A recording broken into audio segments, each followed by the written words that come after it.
When entering data into the South Carolina Aquarium Citizen Science app, you want to open the app and click which project you want to add a new observation to.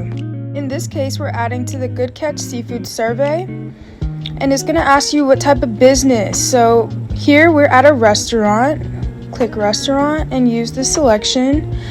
The name of the business, in this case we were at Chubby Fish, so I'm going to add in Chubby Fish.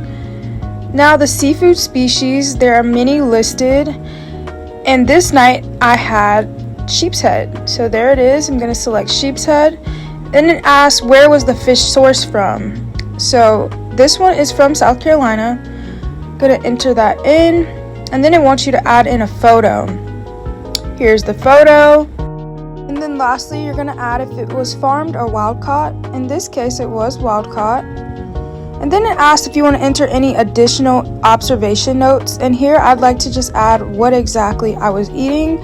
So this was some smoked sheep's head curry. And I like to add this just so others know what exactly you're eating in case they want to visit this establishment.